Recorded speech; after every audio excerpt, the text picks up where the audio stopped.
Hey everyone, Upside Down me again. Today we are doing chapter 21, Patterns of Inheritance, part 1. So let's get going. Oh, monster out of the way. Okay, so today, before we even get into the packet, I want to go over some vocabulary just to make it clear what we are doing. So, the terms like genes, alleles, genotypes, phenotypes can often be confusing for students. So as I go through this little flowchart, I'm hoping that will help you guys understand them and what each of them means. So we're going to start off, and you can draw this if you want, or you can even come back after the lecture while you're studying and see if you are able to draw this on your own. But we're going to start with gene here.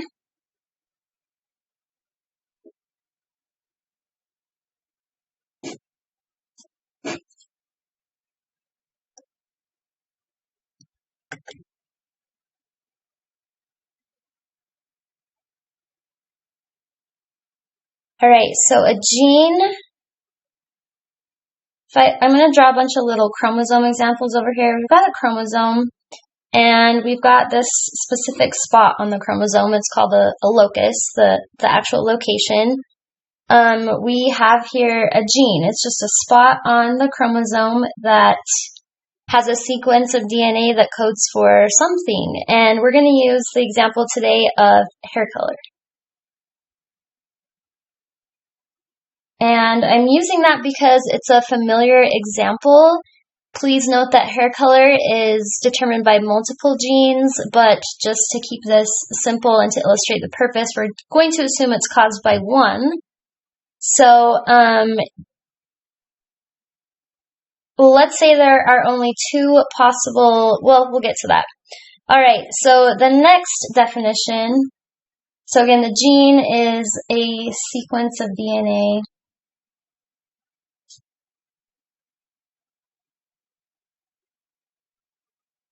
that codes for a trait.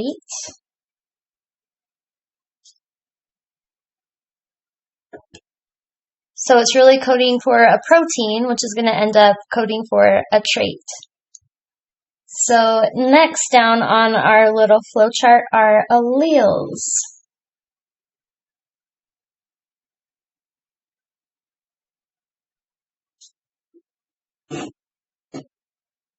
So an allele are the specific traits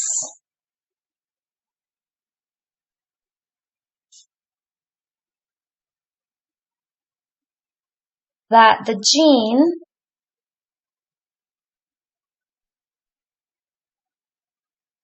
codes for.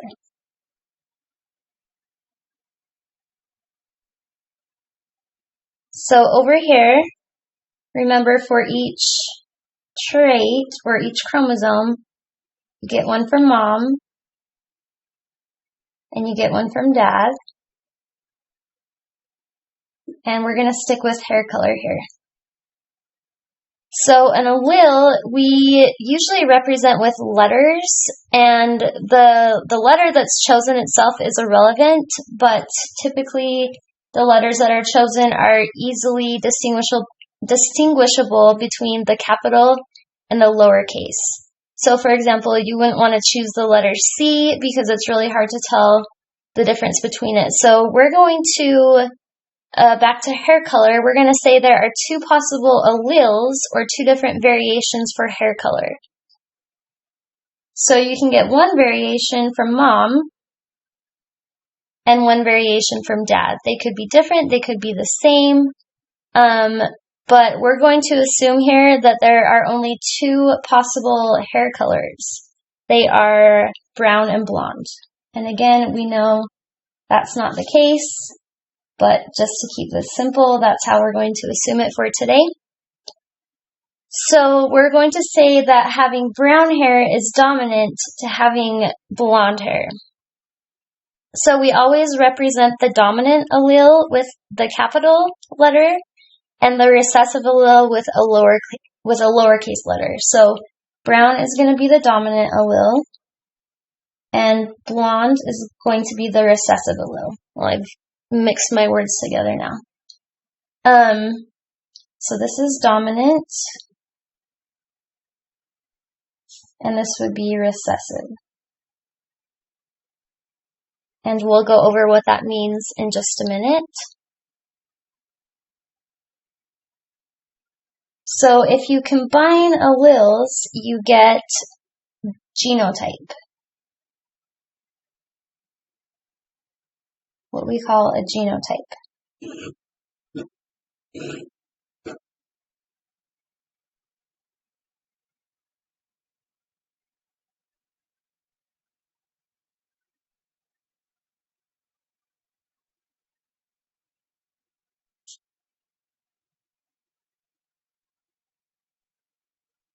So we're going to draw our little chromosomes here again.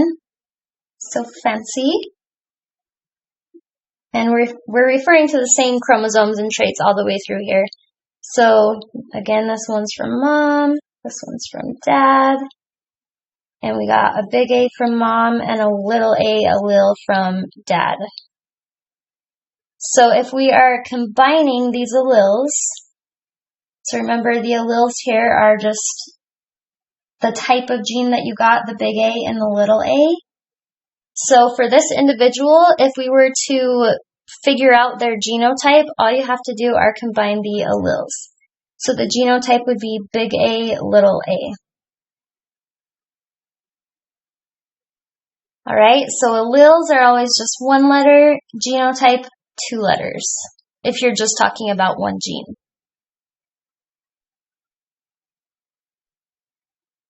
Okay, so with a big A and a little a, there are some different possible combinations you can get.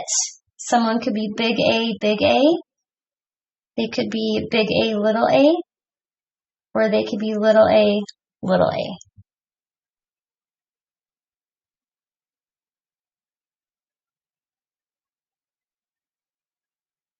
Alright, the genotype, the combinations of alleles that they get, is going to determine the phenotype.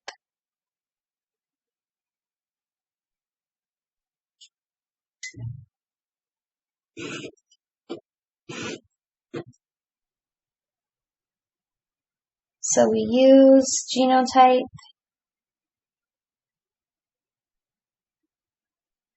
to determine phenotype.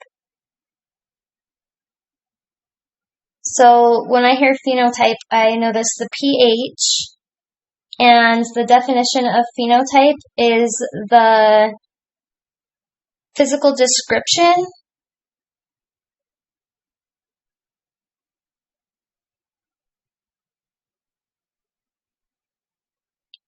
of the genotype.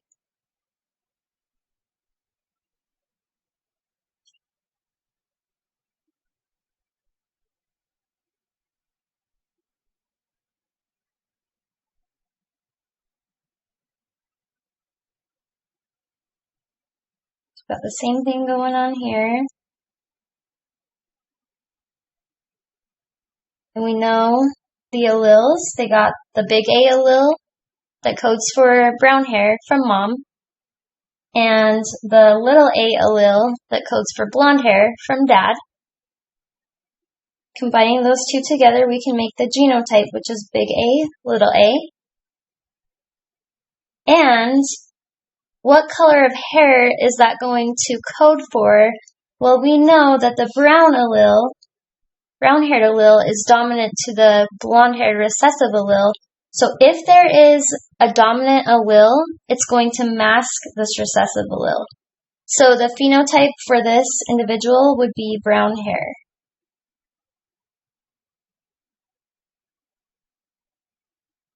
So let's list our possible genotypes again, except I'm going to list them up and down instead of across.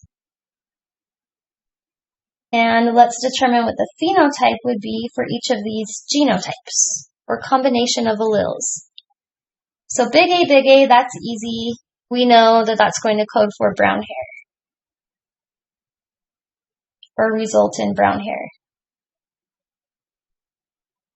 Big A, little a, They have an allele for each type of hair color, but since the A is dominant, this individual would have brown hair. And they would be a carrier for blonde hair. And then this one down here, little a, that codes for blonde hair. They don't have any dominant alleles, so this individual with this genotype would have blonde hair. Okay, so hopefully that helps to clear some of the vocabulary up before we start, and as we go through this packet, this should make more sense, and maybe we can come back to this at the end.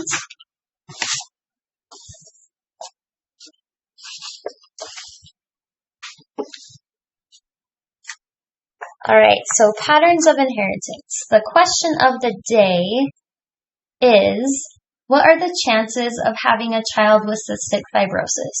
And you don't need to know what cystic fibrosis is. Sometimes it's abbreviated as CF. But what it is there's a mutation in one of the proteins that produces mucus. And so they produce this extra sticky, thick mucus. And this can build up in their lungs. And so typically they have issues with their lungs because it's just filled and coated with this thick, sticky mucus that you see here. And I know it can cause other problems too, like build up in the pancreas and clog that up, and the kidneys, and some other parts too. But the main one that you hear about is how it affects the lungs. So we're going to figure out what are the chances of having a child with that disease. So for the pre-lecture assignment, this is kind of what we went over with that little flow chart, so I'm not going to go through that. But as you read the book, you should be able to fill those in. I'm going to go to the next page here. And here's a review. If you remember, when you lay out all the chromosomes of an individual, that's called a karyotype. So that's what we're looking at here. This is a human karyotype. And remember that humans contain 2 copies of each gene, one from each parent. So if you look at all of these chromosomes, there are 2 copies of each one, and one came from mom and one came from dad. And so these are all just filled with different genes, different alleles coding for different traits, and yeah, you get one from mom, one from dad. Humans have 22 autosomal pairs, and the 23rd is the sex chromosomes. So 23 sets, 46 total. In a set, one chromosome comes from mom, one comes from dad. 23 plus mom, 23 plus 23 from dad gives us 46 total chromosomes.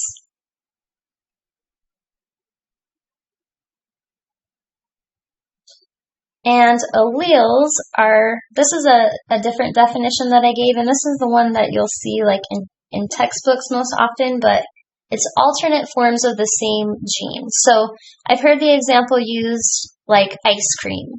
So let's imagine that you have a gene for ice cream, and you don't, but that would be cool. The gene is the ice cream gene. And the alleles would be alternate forms or different types of ice cream that you could have. So you could be chocolate ice cream, you could be vanilla, you could be Rocky Road, you could be, my favorite is mint chocolate chip, whatever it is, there are these different forms, and so we would refer to the different flavors as alleles. So some examples could be someone that has freckles, or no freckles. So those are the 2 possible alleles they could have. They could have the allele that codes for freckles or the allele that codes for no freckles.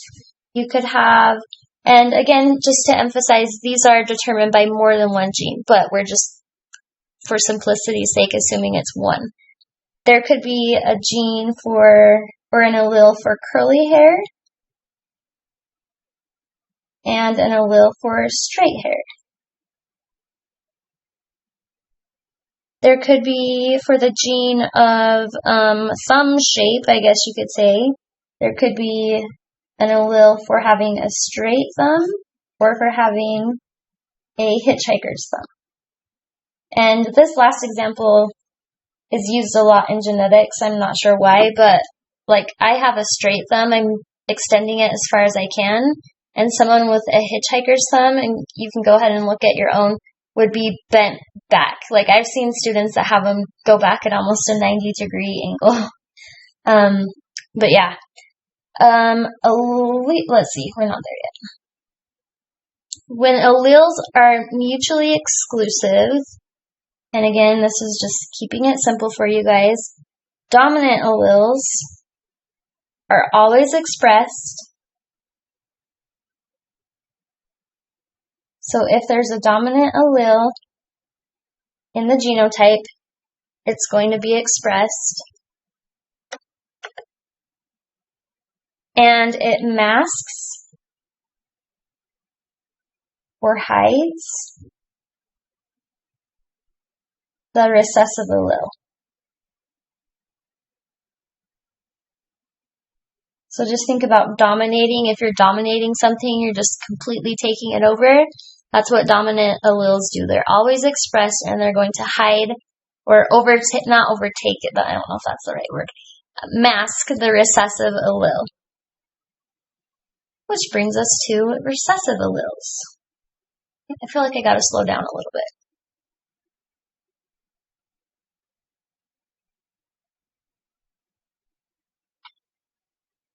So recessive alleles are only expressed in the phenotype when 2 copies of the recessive allele are present.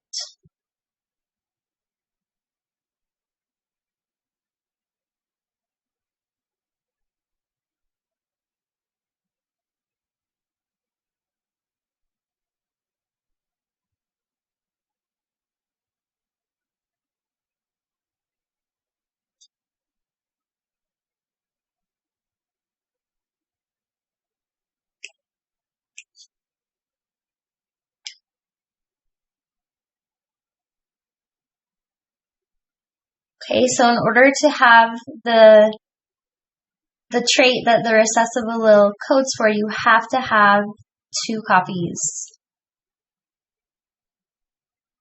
And so these are always masked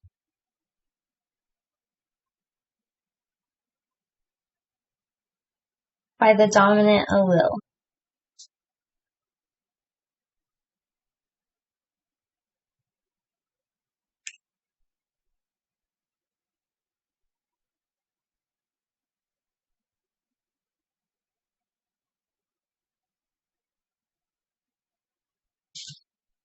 Alright, so tying this back to what we know about meiosis, these alleles are separated during meiosis. So remember what meiosis does. It produces eggs and sperm.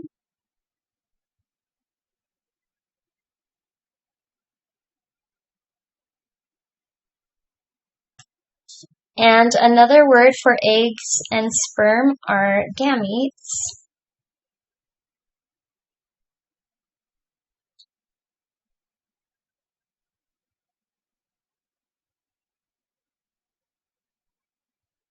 And each gamete has 1 copy of the allele.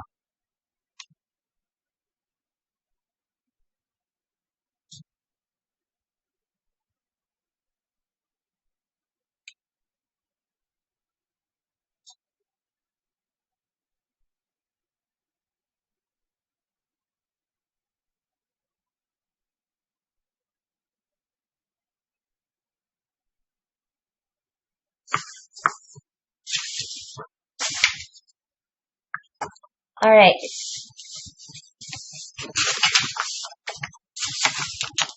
So something to think about is, why is your genotype different from your siblings? You're getting the same genes from your parents. I mean, not necessarily, but you're getting the same DNA from your parents, same mix. Okay, I'm really messing this up.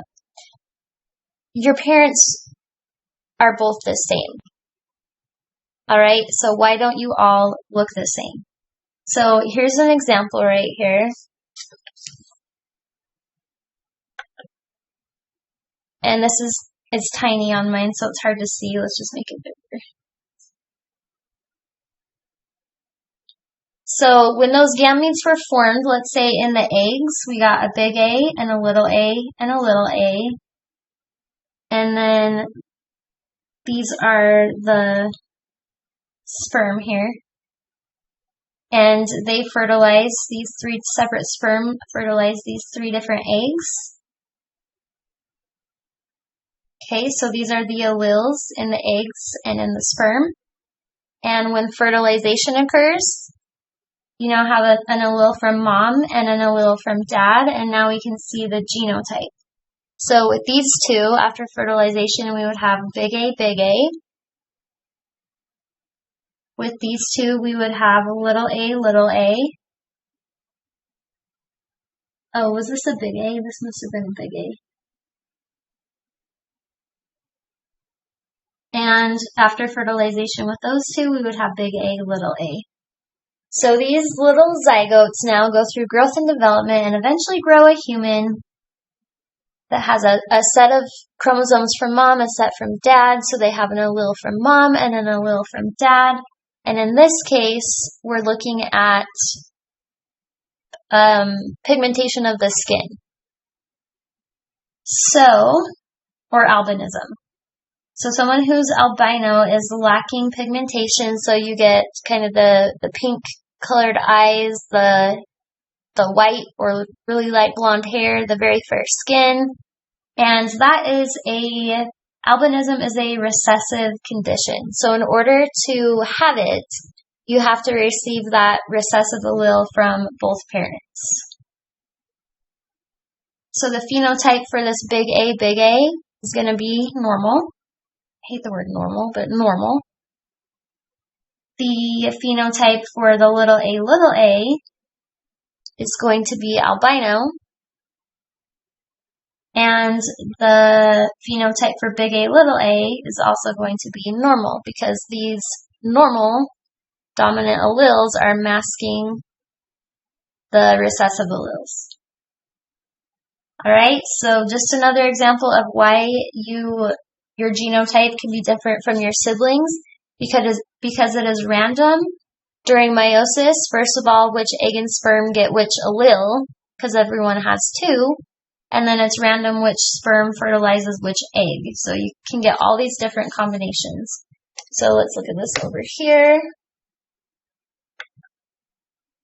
With random fertilization, which sperm fertilizes which egg is completely random. So each sperm and each egg has already a unique genetic combination.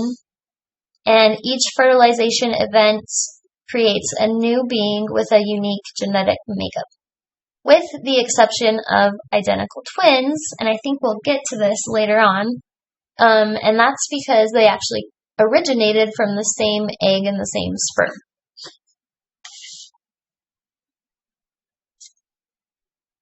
Okay, so when we're talking about genotypes, there's some terminology we're going to use, and homo means the same,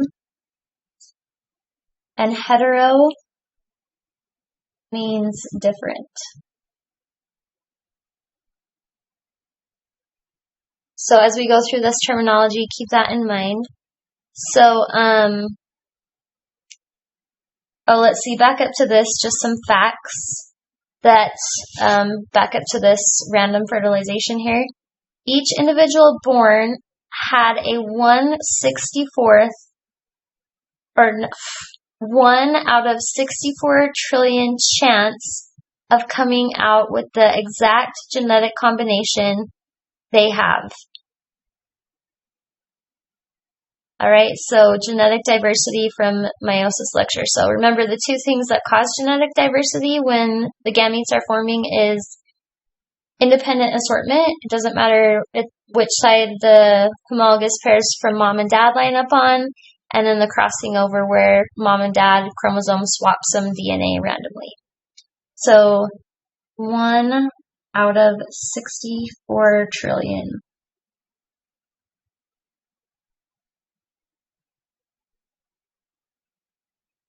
So you're all pretty unique, just so you know.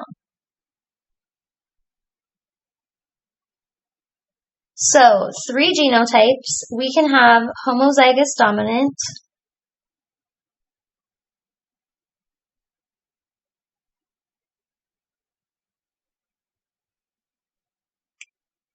so if you look at that, it's got homo, so that means the same, and it's telling us that they're dominant. So if we're using the letter A for our alleles, it would be big A, big A.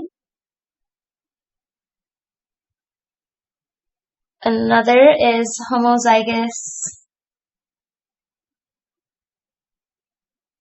recessive.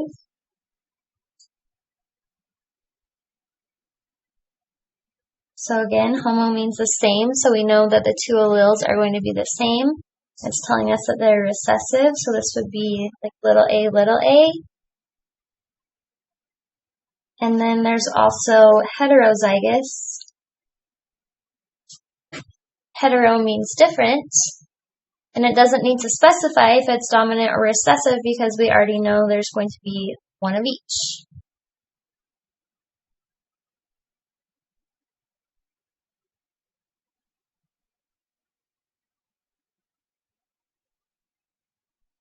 Okay, let's move on to the next page.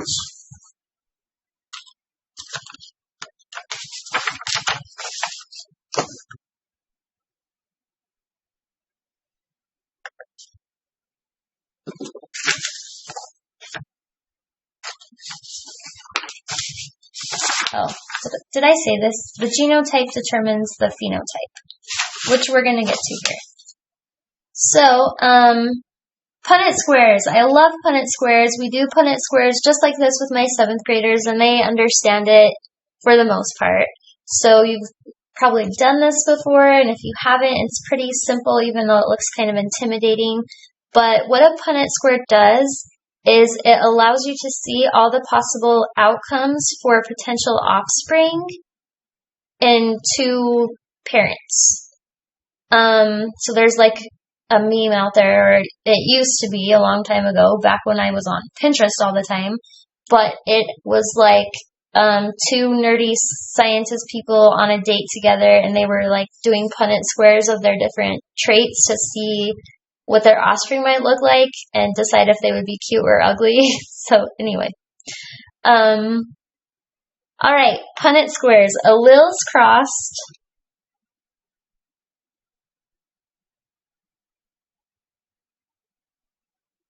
Give all possible outcomes.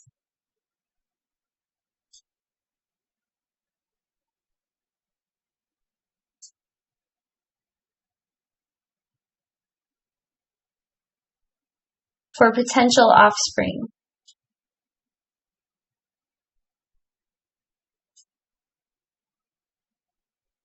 So again, basically, we're taking 2 parents. We know their genotype. We know what 2 alleles they each have. And we're going to see what all different possible combinations they can make. And this can help us to determine genotypic and phenotypic ratios. So remember, the phenotype is the physical trait that the genotype will code for. So we're first going to do a monohybrid cross. You'll see the word mono, which means 1. So for this, we're looking at just a single gene. So this is going to examine the potential outcome of a cross between 2 individuals for a single gene, and the different outcomes are represented through the Punnett square. So let's do one. Let's stick to our hair color, and let's say that each parent has a genotype that's heterozygous. So they're both big A, little a. Okay, so remember in meiosis, these alleles are split up. So these 2 parents would make, let's say this is mom here. This is dad. Mom's eggs are going to be 50% big A and 50% little a. And Dad's sperm, as always, not to scale, size-wise, is going to be big A, little a. So what we do is we align the alleles of each parent on the top and the left-hand side of the Punnett square. So Mom, in her eggs, we'll draw her eggs here, can give, and you don't have to draw the eggs, I'm just trying to prove a point here, an egg with either a big A allele or a little a allele. And the big A codes for brown hair, and the little a codes for blonde hair. And the brown hair is dominant to the blonde and we represent it with a capital letter. And then the dad has the same genotype, big A, little a. So these are two parents with brown hair that are carriers for blonde hair. And in his cute little sperm here, he can pass on a big A or a little a. So 50% of his sperm have the allele for brown hair and 50% have the allele for blonde hair. So to fill in these squares, we're getting genotypes in here. So we're going to see the different possible combinations if these sperm fertilize these eggs of what the genotypes could be. So you just drag these down and over. And so one possible combination is big A, big A. And by default, I may have said this before, we always draw the capital letter first because it's dominant. And this one here, we would have, bringing this one over, a big A, bringing this one down, little a. So that's another possible combination. In this one, we bring this big A down. The big A always goes first, and the little a over. So we got another heterozygous, big A, little a.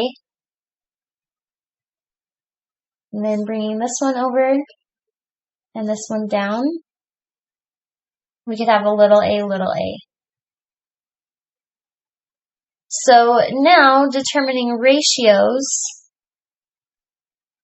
The genotypic ratio is the ratio of each of the three possible genotypes shown in the result of the test. So remember, we can have homozygous dominant, homozygous recessive, and then heterozygous. So let's write out our three possible: homozygous dominant, heterozygous, and homozygous recessive. So out of this, we have 1 homozygous dominant, big A, big A. We have 2 heterozygous, big A, little a. And we have 1 little a, little a. And so on the test, it could be, it'll be written both of these ways, just depending on how you learn it. You can write out the different genotypes and then count how many and put the number next to it.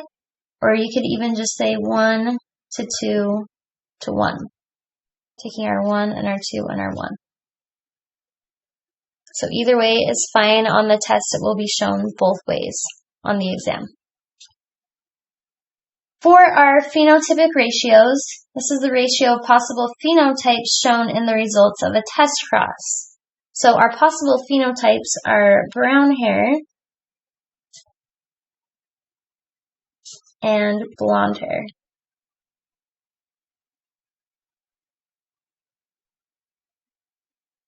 So if we look, let's just go ahead and label these squares here with the phenotype. And this is not what you typically do. I'm just doing it so you can see. Bring it down there. This genotype would be brown hair. This genotype, since it has that dominant brown allele, would also be brown hair. This one is the same as that one. It's going to be brown. And this one, there's no dominant allele present. We just have the two alleles for, there's two recessive alleles for blonde hair. So this one would be blonde.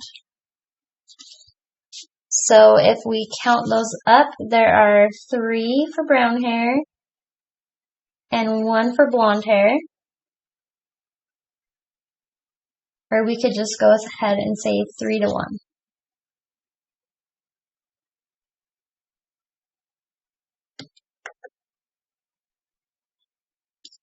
All right, so let's practice one more.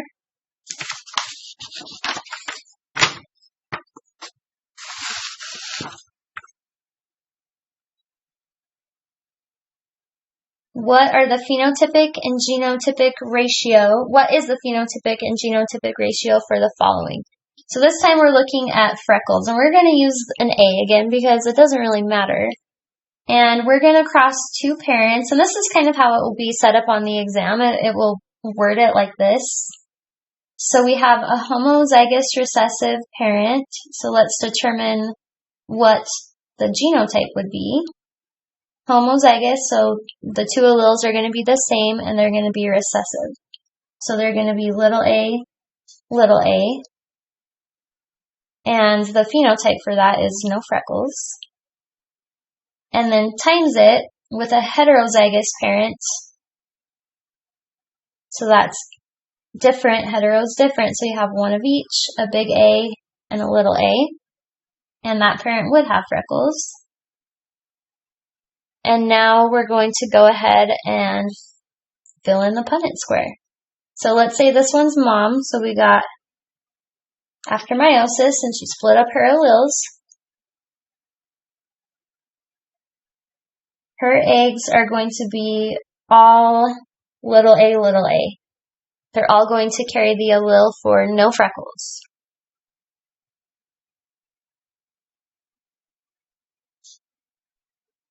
I need to get better at drawing these guys. For dad, 50% of his sperm will carry the allele for freckles, and the other 50% will carry the allele for no freckles. So let's drag everything down and over.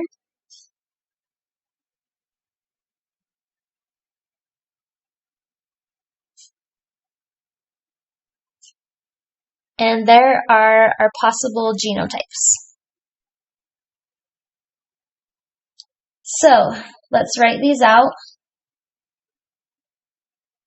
There could be big A, big A, little a, or little a, little a. And I always go homozygous dominant, heterozygous, homozygous recessive. And we already know by looking at our Punnett square that there's not going to be any of these, but we still need to include them in our ratio. So we would have 0, big A, 2, big A, and 2, little a. Or we could write it as 0 to 2 to 2.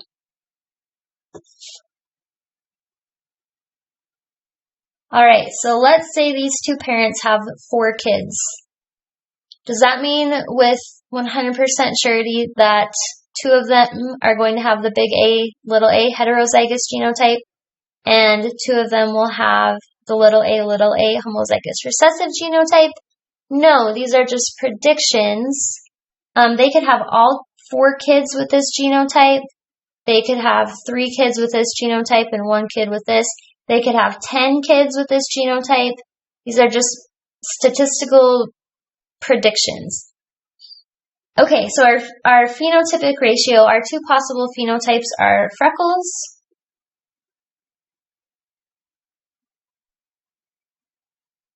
or no freckles.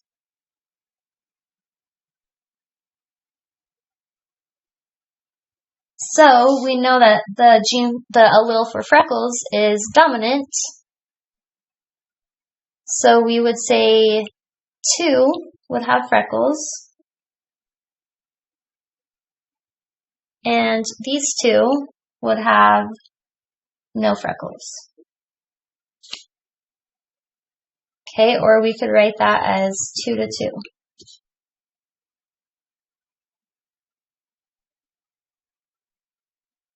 So what are the phenotypic ratios? What are the phenotypes produced? That seems repetitive, but the phenotypes are, they could possibly have children with freckles or with no freckles. I think that's what that is asking.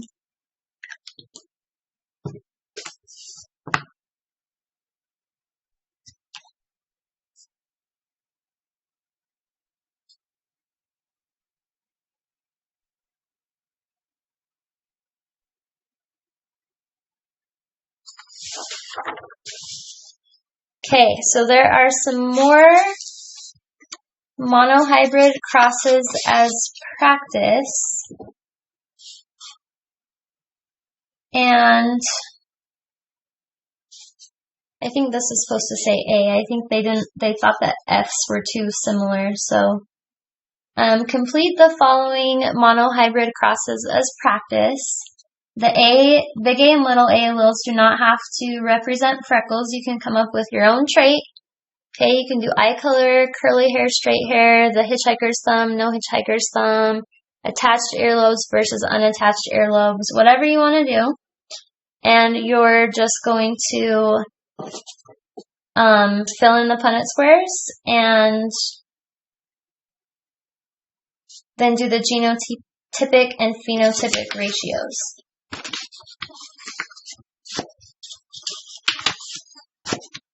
So go ahead and pause it for a second and try this on your own.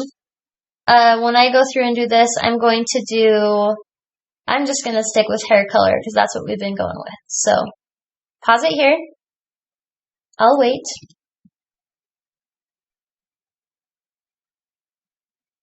Fill these in on your own.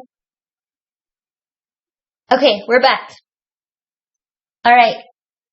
So remember, big A in our scenario here is the allele for brown hair. And little a is the allele for blonde hair. All right, so it already has our genotypes or the alleles for each of the parents lined up for us. So we just drag them down and over.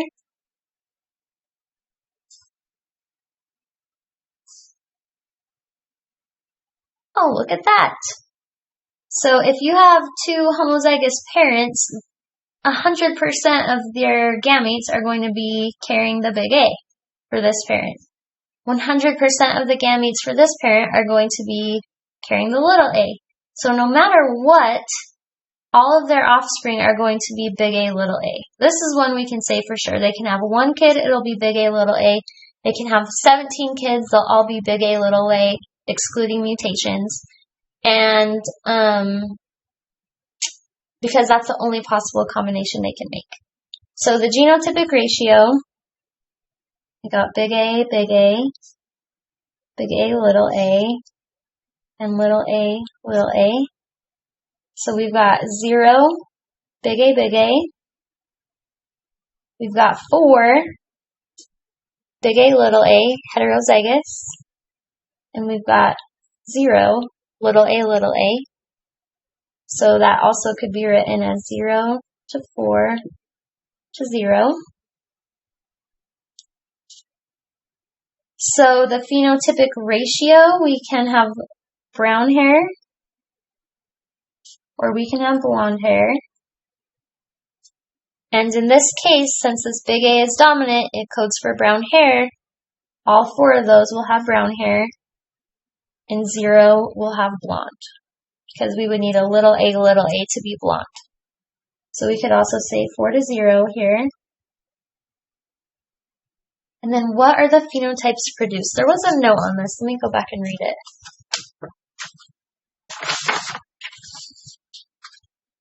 Okay, so it says, this is just my notes here.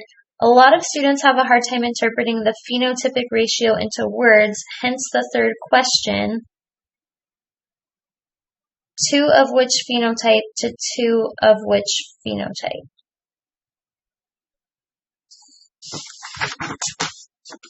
which is exactly what we did here. So we would have, what are the phenotypes produced? I'm just going to say all brown hair.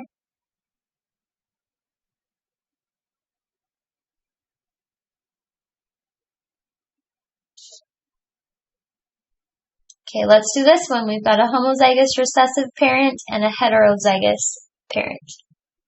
So bring all those down and over. And I'm going fast. I could do these all day long, so sorry if I go too quick. So for our genotypic ratio, let's write out possible outcomes. Big A, we don't have any. Big A, we have 2. And little a, we have 2. So we could write it out like that. Or we could simply say 0 to 2 to 2. For the phenotypic ratio, we know that we can have brown hair and that we can have blonde hair. So if we look at these, since these two have the dominant allele for brown hair, we can have 2 with brown hair to 2 with blonde hair. So what are the phenotypes produced? I'm gonna say half brown hair, half blonde.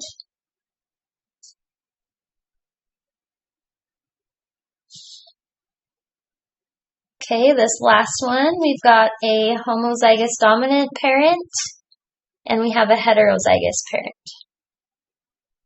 So fill these in.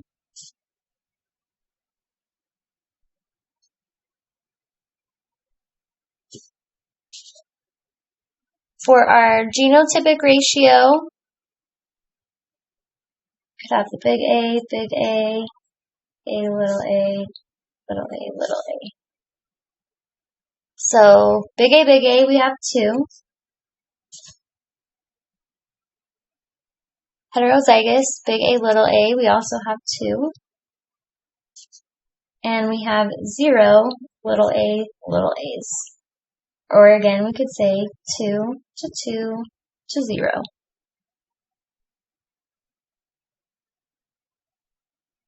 Phenotypic ratio. If we look at these, they all contain one of the dominant alleles. So it would be, well, let's write it out like this. Brown hair or blonde. So we would have 4 brown to 0 blonde, or we could simply say 4 to 0. And what are the phenotypes produced? All brown.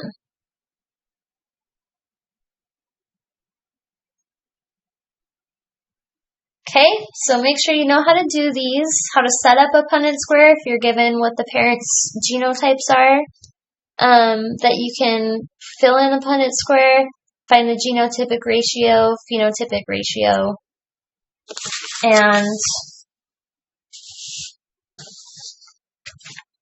let's look at this next one, our question of the day.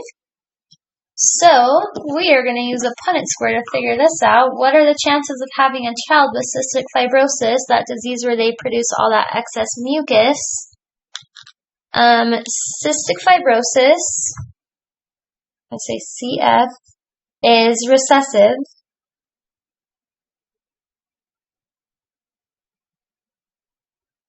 Meaning that there must be 2 copies of the defective recessive allele for the individual to have it. So I'm going to say must have 2 recessive alleles to have this condition.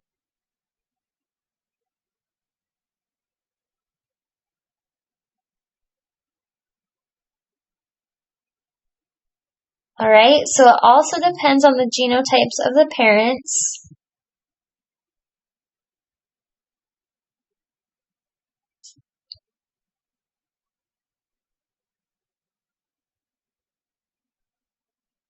So you could have two parents that are carriers for cystic fibrosis and not know it because it's recessive, it's being masked.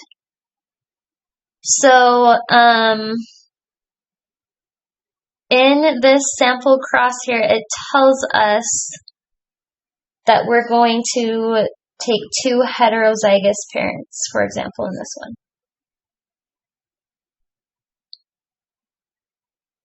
And let's draw our Punnett square.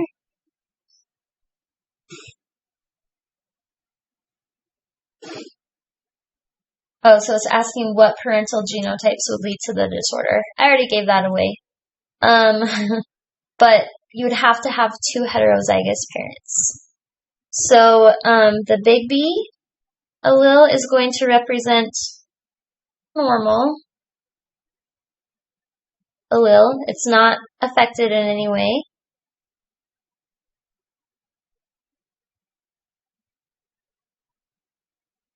And the little b is going to be the affective allele. We'll call it the cystic fibrosis allele. All right, so let's plug in our two heterozygous parents. So big B, little b for both of them.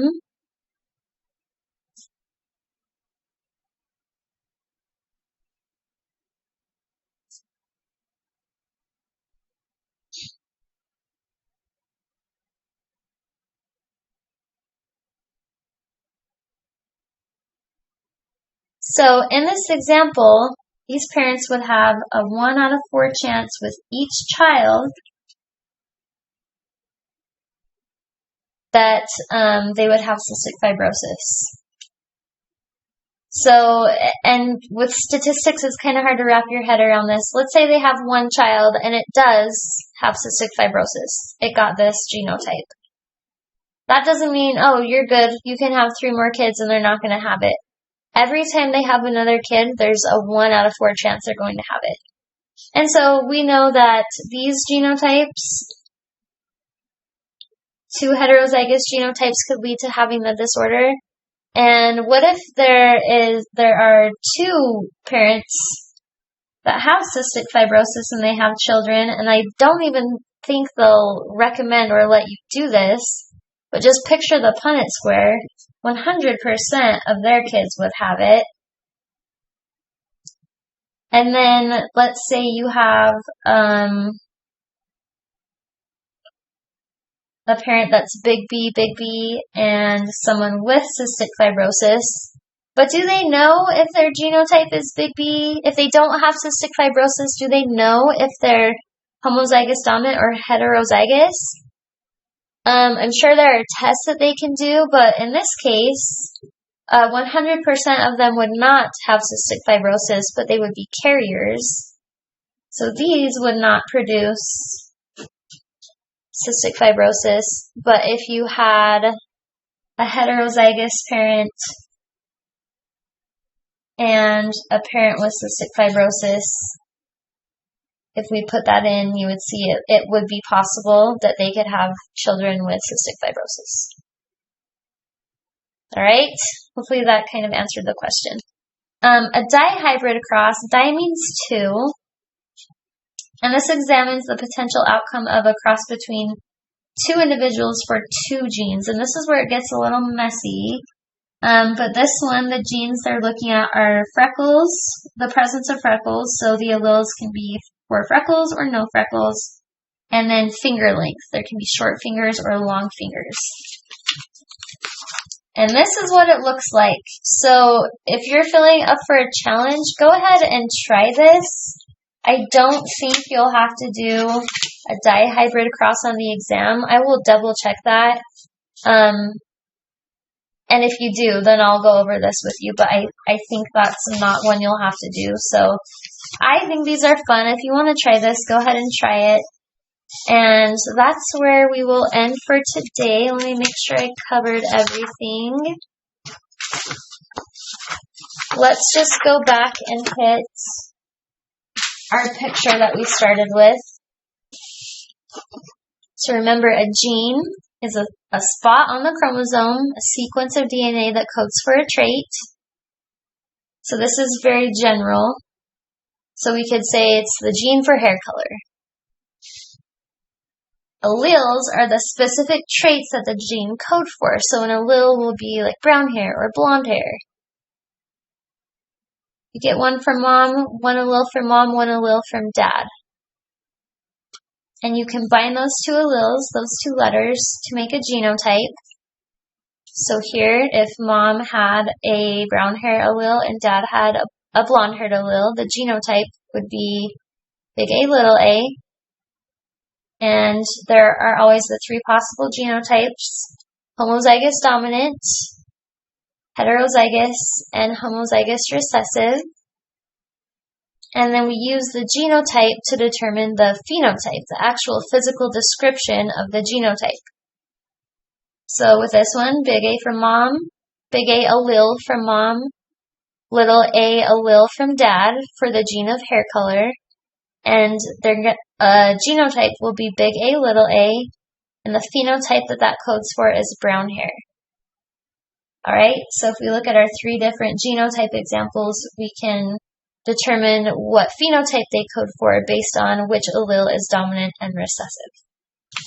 So that was a lot. I hope that makes sense. And the next lecture will be on Patterns of Inheritance Part 2. So we will see you then.